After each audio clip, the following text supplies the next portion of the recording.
वादी नीलम आजाद जम्मू कश्मीर की सबसे खूबसूरत वादी है, जहां रत्ती गली और चिट्टा कट्ठा लेक जैसी खूबसूरत झीलें मौजूद हैं। अगर आप भी मेरी तरह वादी नीलम देखना चाहते हैं और आप महंगा टूर पैकेज अफोर्ड नहीं कर सकते, आपके पास अपनी गाड़ी भी नहीं कि जिसमें बैठकर आप वादी नीलम जा सकें, तो दोस्तों आपके जहन में कुछ ऐसे सवालात होंगे कि आप बजरिया पब्लिक ट्रांसपोर्ट वादी नीलम कैसे जा सकते हैं। जब आप वादी नीलम पहुंच जाएंगे तो आपको वहां होटल के क्या रेंट पे करने पड़ेंगे, आपको वहाँ खाना कितने रुपए में मिलेगा, और वादी नीलम में कौन कौन सी ऐसी जगह हैं जो कि आपको जरूर देखनी चाहिए, और आप पूरी वादी नीलम को कितने दिनों में एक्सप्लोर कर सकते हैं। तो दोस्तों अगर ऐसे सवालात आपके जहन में आ रहे हैं तो आज का व्लॉग आपके लिए है। तो आइए आज का व्लॉग स्टार्ट करते हैं और आपको वादी नीलम आजाद जम्मू कश्मीर की ट्रैवल गाइड एक्सप्लेन करते हैं।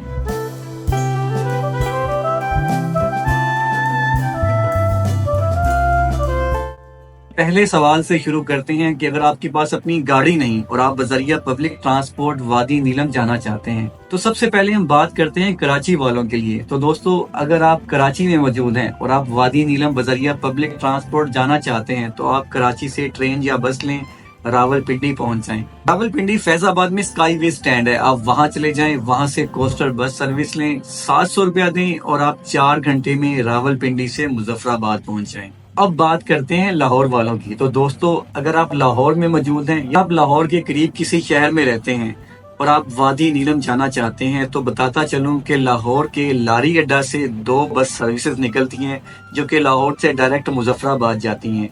आपसे इस सफर के 2500 रुपया चार्ज किए जाते हैं। दोस्तों इसके अलावा आप पाकिस्तान के जिस भी शहर में रहते हैं, आपने करना क्या है, आपने अपने शहर से कोई बस या ट्रेन लेनी है, आपने रावलपिंडी पहुंच जाना है। तो आपने रावलपिंडी फैजाबाद में स्काई वेज के स्टैंड पे चला जाना है। वहां से हर 1 घंटे के बाद कोस्टर सर्विस निकलती है जो कि आपसे 700 रुपया चार्ज करेगी और आप मुजफ्फराबाद पहुंच जाएंगे। दोस्तों मुजफ्फराबाद आजाद जम्मू कश्मीर का दारुल हुकूमत है। आपको बताता चलूं कि मुजफ्फराबाद में एक बड़ा बसेस का लारी अड्डा या बस स्टैंड मौजूद है, जहां से आपको वादी नीलम के हर छोटे बड़े इलाके या गाँव की पब्लिक ट्रांसपोर्ट मिल जाती है। अब यहाँ पर डिपेंड करता है कि आप मुजफ्फराबाद से वादी नीलम के कौन से इलाके में जाना चाहते हैं। आपको हर इलाके की डायरेक्ट सर्विसेज मिल जाती हैं।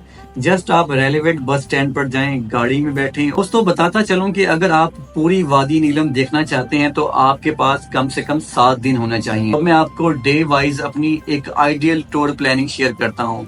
आप अपनी मर्जी के मुताबिक उसमें रद्दो बदल भी कर सकते हैं। दोस्तों आइए स्टार्ट करते हैं वादी नीलम का डे फर्स्ट। तो बताता चलूं कि आप पाकिस्तान के जिस भी शहर से आ रहे हैं, आप रात के टाइम अपना सफर स्टार्ट करें और आप सुबह सुबह रावलपिंडी फैजाबाद पहुंच जाएं। रावलपिंडी फैजाबाद से आप स्काई वे स्टैंड से कोस्टर बस सर्विस लें और आप 4 घंटे में मुजफ्फराबाद पहुंच जाएंगे। आपको बताता चलूं कि अगर आपने ये सुबह के टाइम सफर शुरू किया है तो आप तकरीबन 12 बजे मुजफ्फराबाद पहुंच जाएंगे। आप यहाँ पर लंच करें और एसकॉम की सिम लेना हरगिज ना भूलें, क्योंकि जब आप वादी नीलम एंटर होंगे तो तमाम पाकिस्तानी मोबाइल ऑपरेटर्स बंद हो जाएंगे और आप अपने प्यारों से सिर्फ और सिर्फ एसकॉम के जरिए ही राब्ता कर सकते हैं। जब आप मुजफ्फराबाद आ जाएं तो मुजफ्फराबाद में आप एक और पब्लिक ट्रांसपोर्ट लें और आप कैरन पहुंच जाएं। कैरन वादी नीलम का बहुत ही खूबसूरत गांव है। ये ना सिर्फ गांव है बल्कि एक टूरिस्ट रिजॉर्ट सिटी है जहां पर आपको बहुत ज्यादा होटल्स मिलेंगे। मुजफ्फराबाद से कैरन का सफर तकरीबन 3 से 4 घंटे का है। मतलब जब आप दोपहर के टाइम मुजफ्फराबाद से चलेंगे तो आप शाम के टाइम कैरन पहुंचेंगे। कैरन पहुंचकर आप अपना होटल लें, अपना यहाँ पर सामान रखें और कैरन को एक्सप्लोर करें। यहाँ पर रात की रौनकें देखें। कैरन असल में एलओसी पॉइंट भी है जहाँ बिल्कुल सामने आपको जम्मू कश्मीर का व्यू भी मिलता है और इंडियन टूरिस्ट भी आप देख सकते हैं। जब ये आप सब कुछ करके थक जाएं तो आप अपने होटल में जाएं और आराम करें। इस तरह आपका वादी नीलम का डे फर्स्ट कंप्लीट होता है। और अब हम आते हैं डे 2 की तरफ। डे 2 में आप सुबह सुबह उठें, नमाज पढ़ें, नाश्ता करें और रत्ती गली झील के लिए अपनी जीप बुक करवा लें। आपको बताता चलूं कि अगर आप 10 से 12 लोग हैं तो आप अपनी जीप भी बुक करवा सकते हैं, जो कि आपको 10 से 15 हजार रुपए में पड़ेगी। और अगर आप तादाद में कम हैं, आप एक पूरी जीप बुक नहीं करवा सकते, तो वहाँ पर बहुत से टूरिस्ट मौजूद होते हैं। आप मिलकर भी वहाँ एक जीप बुक करवा सकते हैं और आप अपना शेयर पे करके रत्ती गली झील जा सकते हैं। तो दोस्तों रत्ती गली झील जाने में आपको तकरीबन 3 से 4 घंटे लग जाएंगे। अगर आप अपना ये सफर सुबह सुबह शुरू करते हैं तो आप तकरीबन 12 बजे रत्ती गली झील होंगे। रत्ती गली झील इतनी खूबसूरत है कि आपको ऐसा लगता है कि जैसे आप किसी जन्नत में आ गए हो। आप यहाँ पर 2-3 घंटे स्टे करें, रत्ती गली के कुदरती मनाजिर से लुत्फ अंदोज हों। आप थक जाएं तो अपनी वापसी कर लें, तो आप दवारियां पहुंच जाएं, यहाँ पर आप नाइट स्टे करें। ऐसे आपका वादी नीलम का डे 2 मुकम्मल हो जाता है। तो अब आते हैं अपने डे 3 की तरफ। तो दोस्तों अब बात करते हैं अपने डे 3 की। डे 3 में दवारिया में मौजूद हैं। आप सुबह सुबह उठें और यहाँ से पब्लिक ट्रांसपोर्ट लें और आप शारदा पहुंच जाएं।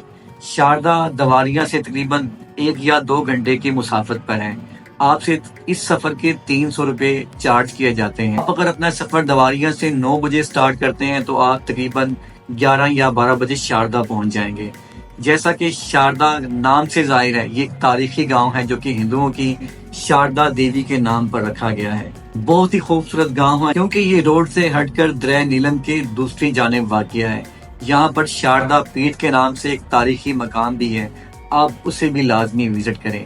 तो दोस्तों शारदा इतना खूबसूरत है, यहाँ एक बड़ा बाजार मौजूद है, आप एटीएम यूज कर सकते हैं। आप यहाँ पर बहुत सारी होटल्स के ऑप्शंस हैं, आप वहाँ पर नाइट स्टे करें और इस तरह आप अपना डे 3 शारदा में स्टे करें। तो दोस्तों अब हम बात करते हैं वादी नीलम के डे 4 की।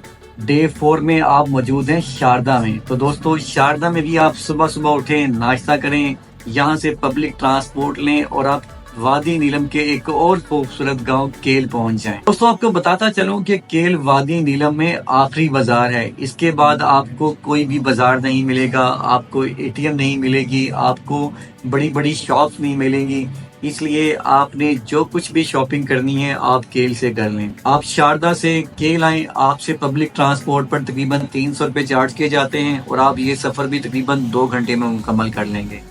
आप केल पहुंचे, जैसे ही आप केल पहुंचे आप यहाँ से अड़ंग केल के लिए लिफ्ट लें और अगर आप ट्रैकिंग का एक्सपीरियंस करना चाहते हैं तो आप केल से अड़ंग केल ट्रैकिंग करें और आप अड़ंग केल पहुंच जाएं। दोस्तों बताता चलो, अड़ंग केल वादी नीलम का एक और खूबसूरत मकाम है जो कि पहाड़ की टॉप पर मौजूद है। इसकी भी मैं कुदरती खूबसूरती अपने अल्फाज में नहीं बयान कर सकता। आप शारदा से अपना ये सफर सुबह सुबह शुरू करते हैं तो आप अड़ंग केल मोस्ट प्रोबेबली आप दोपहर के टाइम पहुंच जाएंगे। जब आप अड़ंग केल पहुंच जाएं तो आपके पास आधा दिन होगा, आप आधा दिन अड़ंग केल में स्पेंड करें। आपकी मर्जी है आप वापिस आ जाएं या आपकी मर्जी है आप अड़ंग केल स्टे करें। वहां भी कुछ होटल्स या कुछ कैंप साइट्स मौजूद हैं जहां पर आप बहुत कम पैसों में रह सकते हैं। तो इस तरह वादी नीलम का चौथा दिन मुकम्मल होता है। तो अब चलते हैं वादी नीलम के 5वें दिन की तरफ। तो दोस्तों 5वें दिन आप मौजूद हैं अड़ंग केल या केल में। आप यहाँ भी सुबह सुबह उठें, अपना नाश्ता करें, कुछ जरूरी चीजें ले लें और आप शॉन्टर वैली चले जाएं जहाँ चिट्टा कट्ठा लेक मौजूद है। शॉन्टर वैली जाने के लिए भी आपको केल से अपनी जीप हायर करवाना पड़ती है जो कि आपसे 10 से 15 हजार रुपया चार्ज करती है। फिर आगे चिट्टा कट्ठा लेक का तकरीबन 4 से 5 घंटे की ट्रैकिंग है। आपकी 4 से 5 घंटे की ट्रैकिंग करने के बाद आप चिट्टा कट्ठा लेक पहुंच जाएंगे। शोल्डर वैली में भी आपको बहुत से होटल्स ऑप्शन मिल जाएंगे, आप शोल्डर वैली में नाइट स्टे कर सकते हैं। तो इस तरह दोस्तों आपका वादी नीलम का 5वां दिन मुकम्मल होता है। तो दोस्तों बात करते हैं छठे दिन की। आप इस टाइम मौजूद हैं शोल्डर वैली के किसी होटल में। यहाँ से भी आपने सुबह सुबह उठना है और आपने नीचे केल आ जाना है। अब आप केल से वापसी लेंगे और आप दोबारा से मुजफ्फराबाद की तरफ जाएंगे। तो दोस्तों आप केल से चलें और आप कुंडल शाही पहुंच जाएं और कुंडल शाही से 5 किलोमीटर के फासले पर कुटन मौजूद है। तो दोस्तों आप छठा दिन कुंडल शाही या कुटन में आप स्पेंड करें।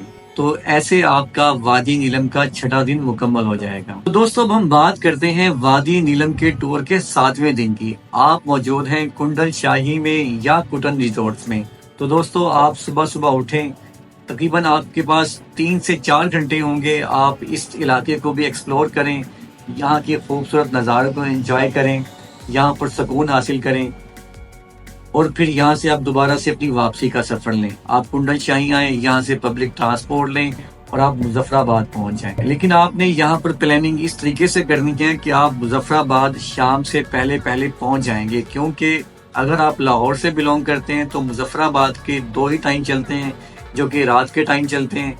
तो आपको रात होने से पहले पहले मुजफ्फराबाद पहुंचना है, अदरवाइज आपको फिर मुजफ्फराबाद से रावलपिंडी जाना पड़ेगा और रावलपिंडी से आपको लाहौर आना पड़ेगा। तो दोस्तों इस तरीके से आपका ये 7वां दिन मुकम्मल होता है। तो ये मैंने आपसे 7 डेज टूर आपसे शेयर किया है। अब आप इसमें जितने भी डेज मैनेज करना चाहते हैं, अगर आपका 3 डेज का प्लान है तो आप इसमें 3 डेज के अकॉर्डिंग अपने डेज आप चूज कर सकते हैं और अपनी प्लानिंग को उसके मुताबिक एडजस्ट कर सकते हैं। तो दोस्तों ये सब कुछ बताने के बाद आपको अंदाजा हो गया होगा कि वादी नीलम में कौन कौन से खूबसूरत मकाम है और इन खूबसूरत मकामात को देखने के लिए आप बजरिया पब्लिक ट्रांसपोर्ट कैसे जा सकते हैं। तो दोस्तों अब हम आते हैं अपने तीसरे सवाल की तरफ कि जब आप वादी नीलम जाएंगे तो आपको वहां पर होटल के रेंट्स क्या मिलेंगे। आपको बताता चलूं कि वादी नीलम आजाद जम्मू कश्मीर आपको पाकिस्तान में सबसे ज्यादा सस्ते होटल्स में जगह मिलेगी। आप अड़ंकेल स्टे करना चाहते हैं, आप रत्ती गली स्टे करना चाहते हैं, आप केल रुकना चाहते हैं, आप शारदा रुकना चाहते हैं या आप कैरन रुकना चाहते हैं, आपको इन तमाम जगहों पर एक बड़ा कमरा जिसमें 4 से 5 लोग इजीली सो सकते हैं तकरीबन 2000 से 2500 की रेंज में मिल जाएगा। तो दोस्तों अब आते हैं अपनी आखिरी सवाल की तरफ कि जब आप वादी नीलम में जाएंगे तो आपको यहाँ पे खाने के रेट्स क्या मिलेंगे। आपको बताता चलूं कि अनफॉर्चुनेटली वादी नीलम में बाकी पाकिस्तान की निस्बत या कश्मीर की निस्बत काफी ज्यादा महंगाई है, क्योंकि ये रिमोट एरिया है और यहाँ पर लोगों का फाइनेंशियल स्टेटस बहुत कम है। चीजें जो हैं वो बड़ी मुश्किल से वहाँ पहुँचती हैं, इसलिए आपको वहाँ पर थोड़ी सी महंगाई मिलती है। तो अगर आप वादी नीलम चाहें तो मैं रिकमेंड करूंगा कि आपको थोड़ी बहुत कुकिंग करना आती हो। के तौर पर आपको बता सकता हूँ कि अगर आप वहाँ पर अंडा लेते हैं तो आपको हाफ फ्राई या फुल फ्राई 100 रुपए में मिलेगा। अगर आप इस तरह पराठा लेते हैं तो आपको पराठा भी 100 रुपए में मिलेगा। वहाँ पर बड़ा गोश्त मटन आपको अवेलेबल नहीं होगा, मोस्टली चिकन मिलता है आपको, और चिकन भी जो है वो बहुत कम होटल्स में मिलता है आपको। चिकन कढ़ाई आपको तकरीबन जो है वो 2000 या 3000 की रेंज में मिल जाती है। जो है वहाँ पर लोबिया मिल जाता है, वहाँ की देसी सब्जी है, मेरी साग बोलते हैं, होटल्स पर वहाँ बना हुआ होता है। बॉयल राइस मिल जाते हैं आपको, साथ दाल होती है। तो दोस्तों ये थी वादी नीलम की मुकम्मल ट्रैवल गाइड। उम्मीद करता हूँ कि आपको पसंद आई होगी और आपको बताता चलूँ कि मैंने वादी नीलम आजाद जम्मू कश्मीर के ऊपर एक मुकम्मल ट्रैवल सीरीज बनाई है। वो लोग, वो मेरे दोस्त, वो मेरी बहनें जो अपनी स्टूडेंट लाइफ में हैं और उनके पास अभी इतने पैसे नहीं हैं कि वो ये टूर प्लान कर सकें, तो वो घर बैठे वादी नीलम आजाद जम्मू कश्मीर की खूबसूरती को देख सकते हैं। तो ऊपर आई बटन आपको शो हो रहा है, आप आई बटन पर क्लिक करके मेरी आजाद जम्मू कश्मीर की नीलम वैली सीरीज आप देख सकते हैं। उम्मीद करता हूँ कि आपको पसंद आएगी और उम्मीद करता हूँ आपको ये ट्रैवल गाइड भी पसंद आएगी। अगर आपको ये ट्रैवल गाइड पसंद आए तो इसे लाइक और शेयर कर दीजिएगा। चैनल पर नहीं हुए तो सब्सक्राइब कर लीजिएगा। मिलते हैं इससे नेक्स्ट व्लॉग में। बहुत शुक्रिया, अल्लाह हाफिज।